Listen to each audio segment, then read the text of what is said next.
Khalaqa, ini asal penciptaan, dari tidak ada menjadi ada. Nggak ada sama sekali, jadi ada. Oke? Bukan mengadakan dari bahan yang ada, bukan. Nah, kalau manusia bisa bikin meja, bahannya sudah ada. Oke?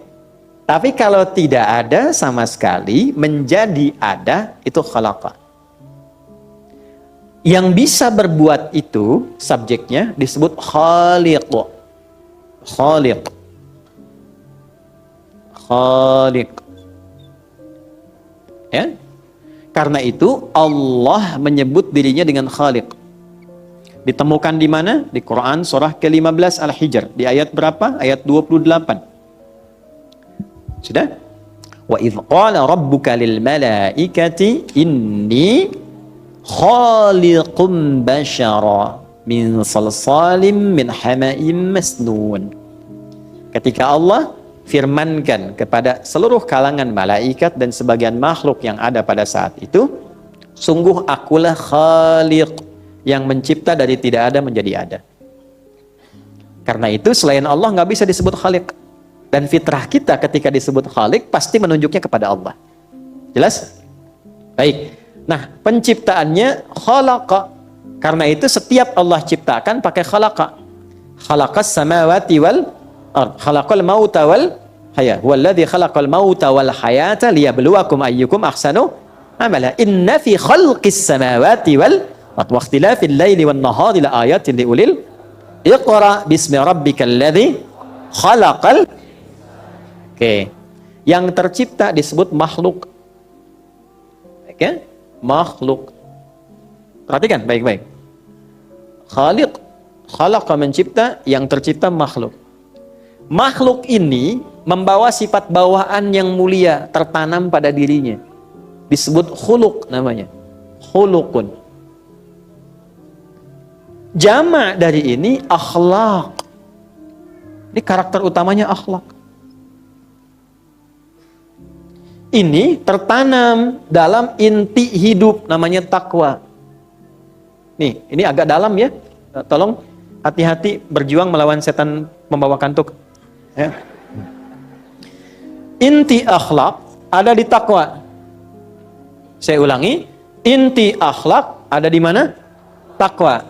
Nanti ini ada dalam nafas. Biar sekalian bingung. Nafas ada di dalam kolbu. Kolbu ada di dalam sodrun. Jamaknya sudurun. Jadi dalam sodrun ada kolbun, dalam kolbun ada nafsun, dalam nafas ada takwa. Lawan dari takwa nanti ada fujur. Ya, di Quran surah 91 ayat 7 sampai 10. Wa nafsin wa ma sawwaha fa alhamaha fujuraha wa taqwaha. Nah, yang harus kita aktifkan tuh yang takwa ini. Kalau takwanya kita aktifkan, maka keluarlah semua potensi baik yang ada terbawa dalam bawaan hidup kita. Semua sifat-sifat baik, akumulasi sifat baik itu disebut takwa. Jadi kalau ingin menginginkan akhlak mulia, caranya aktifkan takwanya. Maka akan tampil dalam diri kita kejujuran, kesabaran, keteladanan, kemuliaan. Sumbernya di sini semua. Nah, setan berusaha mengganggu itu. Dia ganggu dari mulai jalan masuknya dan paling depan, paling awal. Sadrun, jamaknya sudur. Alladzi yuwaswisu fi sudur. Jadi dia tuh mencegah, kalau masuk dari sini nggak bisa dicegah dari nafas, dia akan cegah di kolbu. Nggak bisa cegah di kolbu, dia ganggu di sadrun. Supaya nggak keluar pada diri kita. Jadi alih-alih mata kita itu bisa melihat yang baik, dipalingkan oleh dia melihat kepada yang tidak baik. Nah, ini fungsi kita sekarang bagaimana menekan yang fujurnya sehingga tidak keluar yang buruk. Dalam bahasa Arab, sesuatu yang keluar yang buruk dari sifat fujur disebut su namanya. Karena dia melewati nafas, lewat nafas dulu keluarlah su. Nafas ketemu su, disingkat nafsu. Bukan Bu, ini bukan otak-atik, Ibu nggak usah ketawa. Saya pakai dalil Bu. Dalilnya mana Ustadz? Quran surah 12 Bu. Ayat berapa Ustadz? 53 Bu. Sebelah mana kiri atas? Wa ma ubarni'u nafsi innan nafsa la'ammaratum bisu. illa ma rahima rabbi. Jadi kalau nggak dikendalikan itu, yang aktif fujur. Dia melewati nafas, alih-alih keluar sifat baik, keluar su. Maka disifatilah nafas dengan sifat su. Disebutlah di situ nafsu. Paham nggak sampai sini? Nah, ini dasarnya. Jadi kalau kita sampai ke akar, ketemunya seperti itu. Nah, tugas kita sekarang adalah membangkitkan takwa. Kalau takwa bagus, keluarnya ini akhlak. Itulah sebabnya kenapa setiap ibadah itu muaranya selalu takwa. Salat itu kan untuk meningkatkan takwa. Dzalikal kitabu la hudal lil muttaqin. Itu orang takwa. Siapa orang itu? Alladzina yu'minuna bil ghaibi wa yuqimunas. Terus puasa misalnya. Setiap kita puasa, Ramadan lah yang pokok. Al-Baqarah ayat 183, ya ayyuhalladzina amanu kutiba alaikumus syiyam kama kutiba alal ladzina min qablikum la'allakum. Itu yang umrah, yang haji, intinya ke sini. Tahu dari mana? Al-Baqarah 197. Al-hajju ashhurum ma'lumat, faman farada fihinna al-hajja fala rafatha wala fusuqa wala jidala fil hajj. Wa ma taf'alu min khairin ya'lamuhu Allah wa tazawwadu fa inna khaira zadit taqwa. Yang tidak haji kan kurban di sini kan? Coba kurban intinya di surat Al-Hajj. La yanalallaha luhumuha wala dima'uha walakin yanaluhu taqwa minkum. Inna akramakum indallahi atqakum. Ini poinnya. Jadi kenapa kita dituntut ibadah? Supaya jadi orang baik. Karena takwa itu menghidupkan akhlak. Akhlak membawa perilaku kita menjadi baik. Itulah sebabnya ketika disebutkan tujuan ibadah, kadang dirinci sampai kebaikannya. Contoh, kenapa sholat? Supaya takwa aktif. Kenapa takwa aktif? Supaya akhlak muncul. Kenapa berakhlak? Supaya baik. Orang tidak baik sumbernya dua. Kalau bukan fahsya, keburukan yang bersumber dari syahwat, atau mungkar, keburukan yang bersumber dari nafsu perut dan akal, yang diingkari oleh jiwa kita. Maka muncullah Quran surah 29. Ayat keberapa? 45. Utlu ma uhya ilaika minal kitab wa aqimis shalah. Innas salata tanha 'anil fahsya wal. Ini dah. Nah, karena itu inti seseorang disebut sempurna ketika dia ibadah, itu ketika muncul akhlaknya. Dan akhlak tuh nggak mungkin muncul di luar ibadah, nggak mungkin. Akhlak tuh bawaan dari hasil ibadah. Karena bawaan sifat dari kehidupan. Ya, ini Khaliq mencipta khalaqa, yang tercipta makhluk, sifat bawaannya khuluq. Khuluq ini dilatih lewat apa? Lewat ibadah. Dari mana taunya? Persamaan khalaqa dengan ibadah. Quran surah ke-51. Ayat berapa? 56. Wa ma khalaqtul jinna wal insa illa. Disitulah ketemu antara khalaqa dengan ibadah. Hasilnya ke sini. Jadi kalau kebaikan yang dihasilkan dari pendidikan formal, itu disebutnya adab. Asalnya itu. Asalnya bukan akhlak tapi adab. Makanya Nabi menegaskan, saya itu tidak punya guru, gak pernah sekolah. Oke? Karena siapa yang mengajarkan saya? Langsung Allah. Jadi secara formal Nabi diajarkannya oleh Allah. Adabani Rabbi fa ahsana ta'dibi. Yang mengajarkan adab kepada saya Allah, dan menyempurnakan itu lewat syariat melalui ibadah. Ya? Nanti standarnya akan beda. Di Jepang Anda bisa temukan adab, di Amerika adab. Karena itu ada peradaban. Tapi belum tentu ada perakhlakan. Kalau disiplin, bagus. Ngantri, iya. Tapi zina juga banyak. Fahsyanya ada. LGBT malah disupport. Kan itu fahsya. Hah? Paham ya? Nah, jadi akhlak itu di atas adab, lebih tinggi. Akhlak di atas adab. Bisa membentuk peradaban, tapi belum tentu membentuk apa? Perakhlakan. Nah, cara untuk mendapatkan sifat akhlak berubah jadi baik itu disebut tazkiyah namanya. Jelas? Cara kita untuk mendapatkan itu dengan kata kerja, maka jadi tazakka ya tazakka. Tapi kalau kita ingin cepat belajar jadi orang lebih baik, maka buang taknya menjadi yazakka. Barulah kita paham di sini kenapa Allah mensifati dengan kata yazakka bukan yatazakka. Perhatikan kalimatnya. Lihat baik-baik. Wa ma yudrika la'allahu yazzakka, bukan yatazakka. Karena kenapa? Abdullah bin Abi Umi Maktum itu datang ngaji kepada Nabi, pengen cepat berubah jadi orang baik. Itu. Jadi kalau Anda mau berangkat, mau ngaji, dimanapun itu, motivasi pertamanya, berusahalah niatkan supaya berubah jadi orang yang lebih baik di hadapan Allah. Dah harus dipandang orang. Rugi kita selalu mengamati komentar orang lain. Yang penting Allah menilai kita baik, cukuplah itu. Wa kafa billahi hasiba. Yang penting cukup Allah nilai saya. Kalau sudah merasa punya Allah, nanti dilapangkan hatinya. Tak peduli orang mau bilang apa, sepanjang sudah konsisten dalam kebaikan, itu terjaga. Dan tidak harus membalas dengan cara yang tidak baik. Kalau sudah jadi hamba Allah, sifat kasihnya muncul tuh, maka disebut ibadur rahman. Wa ibadur rahmanil ladzina yamshuna 'alal ardi hauna wa idza khatabahumul jahiluna qalu salama. Coba berapa di antara kita saat ini yang kita ingin belajar itu punya niat berubah jadi orang baik menurut Allah. Nanti setelah pulang dikoreksi. Ini kata-kata ini sudah baik belum menurut Allah nih? Kan dihisab. Ke anak-anak itu kata-katanya baik gak? Ya. Ke pasangan, ke kerabat dan sebagainya, kan dihisab. Paham? Satu, jadi niatkan mengaji untuk memperbaiki diri. Orang yang berniat karena Allah dan Rasulnya untuk belajar agama, memperbaiki dirinya lebih baik dalam pandangan Allah dan Rasulnya, itu saat mulai berangkat langsung Allah puji orang itu. Jelas? Wa ma yudrika la'allahu yazzakka. Pakai za bukan dha. Ya. Za. Jelas? Satu. Yang kedua, cepat. Sebelum yang kedua saya bacakan dulu tafsirnya. Ayahsullahu zakatun wa taharatun fi nafsi. Ya, yang dimaksud ya zakat itu adalah hadirnya, berhasilnya ia untuk mencapai kebersihan dan kesucian dalam jiwanya.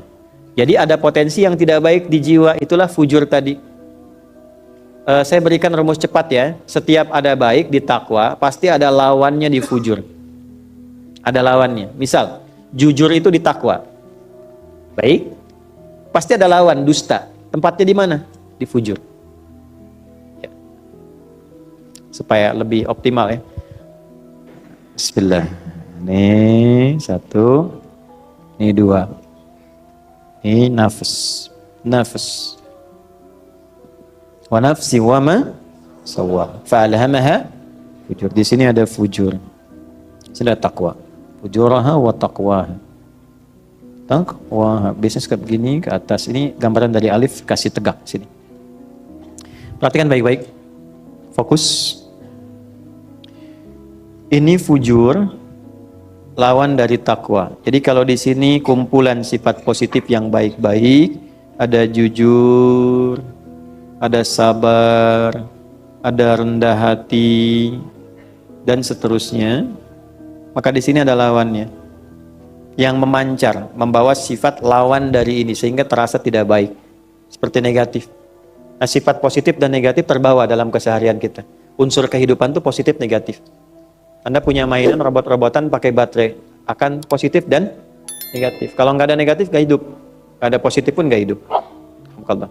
Ya, nah ini akan selalu seperti itu karena bawaan di dalam diri kita pun kehidupannya seperti itu. Yang memancar pada sifat baik, pancarannya itu kalau material namanya infajar. Al-Baqarah ayat 60. Wa idzistasqa Musa liqaumihi faqulna idrib bi'asakal hajar. Kalau pancarannya membelah sesuatu yang gelap misalnya jadi terang atau merespon sesuatu yang positif, itu fajar namanya. Makanya sholat pertama saat bangun tidur, saat sinar matahari membelah kegelapan malam disebut fajar. Quran surah 17 ayat 78. Ya, aqimis sholata liduluki syamsi ila ghasaqil laili wa qur'anal fajr. Inna Qur'anal fajri kana masyhuda. Tapi kalau pancarannya sifat yang tidak baik, dirasakan kurang positif, fujur namanya. Ini huruf sama, tapi kalimat harokat bisa berbeda, makna bisa tidak sama. Laha dengan alaiha tidak sama. Kasabat dengan iktasabat itu beda. Laha makasabat wa alaiha maktasabat. Itu tidak sama. Ya, raghiba fi dengan raghibaan itu beda. Sama-sama raghiba, fi senang, an benci. Takwa akumulasinya ini, lawannya ini. Nah, sekarang tugas kita bagaimana menghidupkan yang takwa, menekan yang fujur. Jelas? Ini ada supporter yang mensupport kita supaya ini bisa muncul ke permukaan. Namanya malaikat. Karena itu, setiap ada amalan yang mensupport takwanya supaya muncul, seperti sholat, takwa supaya hidup, puasa, takwa supaya naik, itu pasti malaikat ikut support. Contoh, paling cepatnya begini, ini pasti dirasakan. Panggilan sholat itu apa namanya? Adzan. Ketika adzan dikumandangkan, kalau ada iman dalam hati kita, pasti terkonfirmasi. Makanya sebelum kalimat sholat, iman dulu. Alladzina yu'minuna bil ghaib wa yuqimunas. Nah, iman itu nanti konfirmasinya akan muncul ketika dipanggil untuk menunaikan sholat. Ada di mana ayatnya? Al-Anfal. Ayat berapa? Kedua. Innamal mu'minuna alladzina idza dzukirallahu wajilat qulubuhum. Ingat, qulub jamaknya qalbu. Di dalam qalbu ada nafas. Orang beriman tuh ciri standarnya, jika disebutkan nama Allah, ada konfirmasi getaran di hatinya. Getaran itu getaran iman, beda. Tidak sama dengan ketika Anda di jalan, pelanggaran, lihat polisi, ada getaran juga tuh. Itu bukan getaran iman. Baik, balik lagi. Ada getaran, maka ketika dikumandangkan Allahu Akbar, Allahu Akbar, ada rasa kan dalam hati? Pernah nggak ada semacam bisikan positif pada diri kita dengan mengatakan sudah adzan, siap-siap. Nah, itulah tugasnya malaikat. Jelas? Tapi setelah adzan itu selesai, tiba-tiba suka ada bisikan, baru adzan kok belum qomat. Pernah begitu? Itu ada hadisnya di Abu Daud nanti. Fa idza thuwiba fa'ada. Kalau adzan selesai, balik lagi setannya, namanya khanzab. Setan balik lagi. Nah, itulah provokatornya setan. Di sini ada supporter, di sini ada provokator. Setan. Perhatikan baik-baik. Malaikat disebutkan 88 kali dalam Al-Quran. Setan disebutkan 88 kali. Jadi setiap aktivitas kehidupan kita, kita akan selalu menemukan keadaan hati ini terbawa pada dua suasana. Anda pun waktu mau ke sini kan masih ada pilihan tuh. Berangkat enggak gitu kan? Ustadznya datang enggak gitu kan? Tadi kan waktu nunggu, terus Ustadz Surya kan ngasih pengarahan, kan Anda masih lihat jam tuh. Terus Ustadznya datang enggak ya gitu ya? Itu kan selalu begitu. Nah, karena tidak tentram, ada gejolak, bahasa Arabnya disebut qoluba. Tempatnya disebut kolbu. Tempat nafasnya disebut dengan kolbu. Cara kita supaya bisa menekan ini, agar lahir ini, takwa, itu disebut tazkiyah itu. Maka lanjutkan ayatnya. Wa nafsin wa ma sawwaha fa'alhamaha fujuraha wa qad aflaha man zakkaha.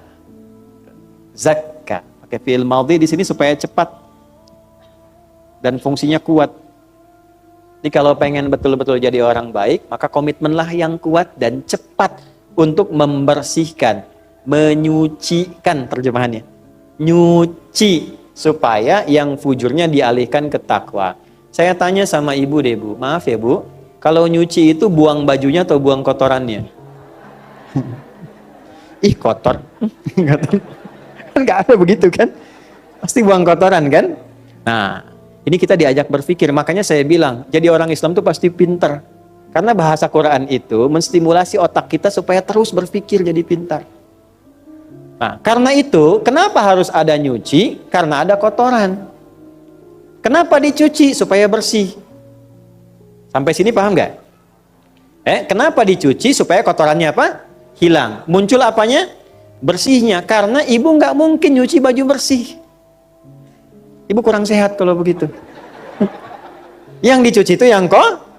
Nah, cara berpikirnya Allah mendatangkan yang kotor itu bukan ingin menjadikan baju kotor, bukan. Tapi supaya muncul bersihnya. Hah? Ulang.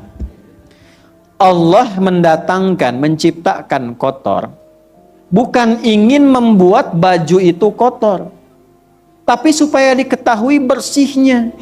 Sebab kalau tidak ada yang kotor, nggak ketahuan bersih. Nyuci itu cuma wasilah saja. Kalau tidak ada kotor, kita nggak tahu itu bersih. Makanya didatangkan kotor supaya datang apanya? Bersihnya.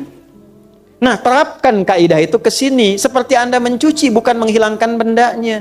Ini bukan menghilangkan nafasnya, meninggal kalau begitu.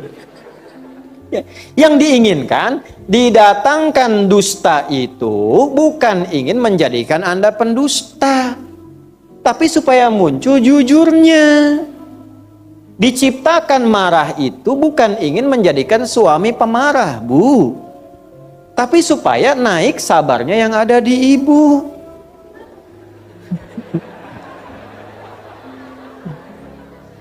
Kita belum belajar hikmah nih. Belum belajar, karena kan rumah tangga itu selalu naik kelas. Ya, ibu mau naik apa turun? Nah, kalau mau naik, pasti tantangannya pun lebih besar. Kalau kesabarannya kecil, rumah tangga rusak, Bu. Karena Allah nggak mungkin ngirimkan ujian besar pada sesuatu yang kecil. Kalau Anda doanya pengen besar, ujiannya pasti besar. Caranya bagaimana? Kirimkan masalah-masalah supaya kesabarannya naik, sehingga ketika mengatasi masalah yang lebih besar, sabarnya sudah mulai bisa mengatasi ini. Itu maksudnya. Halo? Ya. Jadi kalau Allah titipkan marah pada suami, bukan ingin menjadikan suami pemarah, bukan. Boleh jadi di depan itu ada persoalan lain yang melatih kesabaran supaya lebih kuat. Tuh. Ini berbahagialah kalau suami sedang marah. Suami marah. Kan? Lihat. Oh, Allah titipkan marah pada suami supaya saya sabar. Kan? Tenang aja. Insya Allah lebih. Nah, ntar juga lama-lama suami bingung sendiri. Tuh. Jadi gampangnya gini, cari lawannya. Cemberut apa lawannya? Nah, balik gantian kita ya. Istri cemberut, suami gitu. Pulang kantor, istri cemberut. Mama, apa kabar? Yuk. Kasih gelang 2 kilo. Oh, itu selesai masalah insya Allah. Ya teorinya begitu. Ya, prakteknya kan nggak semudah itu. Ustadz juga sama saja. Makanya jarang ada ustadz ceramah begini bawa istri itu jarang. Ini live ya? Ya. Itu ya. Nah, itulah tazakka itu.